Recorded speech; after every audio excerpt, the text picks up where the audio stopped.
Let's be real. When you hear Switzerland, what do you think of? I'm guessing it's mountains, chocolate, and, of course, peace. For centuries, it's been the poster child for neutrality. But what if I told you that this perfect, idyllic image, it hides a much more complex and, frankly, much more fascinating story about what it takes to survive? So let's start peeling back those layers.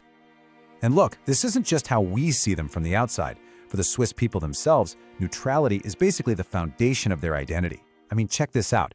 Support for it consistently polls at around 90%. It's pretty clear this isn't just some government policy. It's baked into their national DNA. All right, so let's start with that classic image, right? The one we all have in our heads. This idea of Switzerland as this untouchable fortress of peace, a calm little island in a sea of conflict. So where did this all come from? Well, this policy has some seriously deep roots. We're talking way back in 1815 at the Congress of Vienna. The big European powers all got together and formally guaranteed what they called Switzerland's permanent neutrality. The deal was simple. You guys stay out of all our future wars, and in return, we promise to leave you alone. But here's where the story starts to get really interesting. Because that promise of peace, it came with some very important fine print.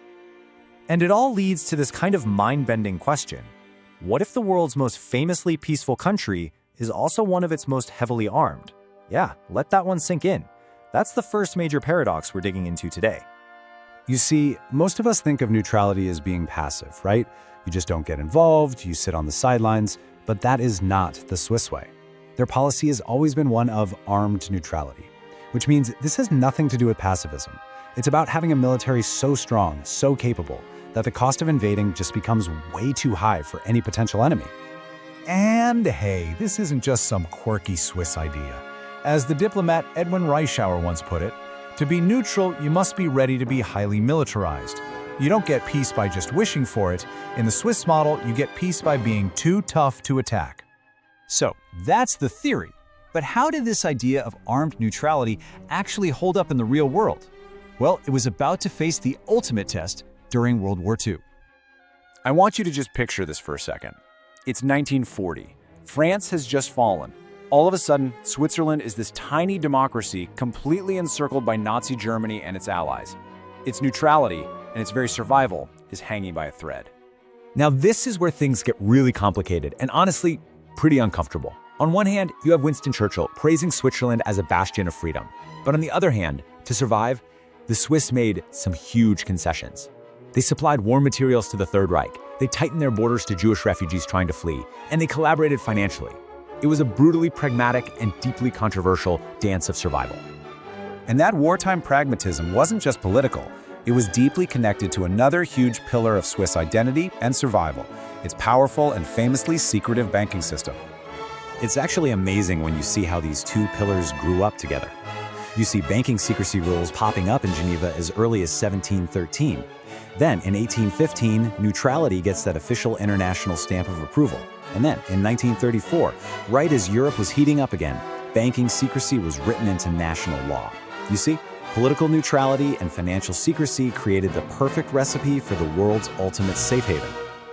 And that 1934 law, it was incredibly powerful. It made it a literal crime for a banker to share client information with anyone, especially foreign governments. It created what they called a duty of absolute silence. Pretty intense stuff. So what did that lead to? An absolutely massive financial industry. We're talking nearly 8 trillion Swiss francs in managed assets, an astronomical number. Almost half of that money comes from foreign clients. Now, the flip side is that this system has been blamed for costing other countries about $21 billion in lost tax revenue every year. But for Switzerland, it makes up about 10% of their entire economy. The Nobel-winning economist Joseph Stiglitz put it really bluntly. He described the business model as taking a slice of the ill-gotten gains of others in exchange for a secret place to store it. It's a powerful critique of how neutrality and secrecy have worked hand in hand. Which brings us to today. In a deeply interconnected world, how is this centuries-old model holding up under all these new pressures? The 2022 invasion of Ukraine really became a moment of reckoning. Switzerland broke with tradition and decided to adopt the EU sanctions against Russia. Now that decision sent shockwaves through the country and started this fierce debate. What does it even mean to be neutral now? And this debate is having a real impact. Before the war, support for neutrality was rock solid, up at 97%. By 2024, it had dropped to 87%. Now, 87% is still overwhelmingly popular, but that 10-point drop is the first significant crack in that public consensus in decades. So, what can we take away from all this? How has this contradictory system of armed neutrality, pragmatic compromise, and financial secrecy actually managed to work for so long? Well, the formula for success really boils down to three key pillars. First, have an armed deterrent that makes you too costly to invade. Second, provide a collective good. Make yourself useful to all sides, whether that's through diplomacy, finance, or humanitarian aid. And third, just maintain this for so long that your neutrality becomes an accepted international norm. You know, the Swiss themselves have a word for their unique position in the world, Sonderfall. It means the special case, the exception to the rule. And that's really the thing to remember. Swiss neutrality was never about some lofty moral ideal of pacifism. It has always been a hard-nosed, pragmatic strategy for survival. But in a 21st century world of interconnected economies and global conflicts, the ultimate question still remains: can the special case endure?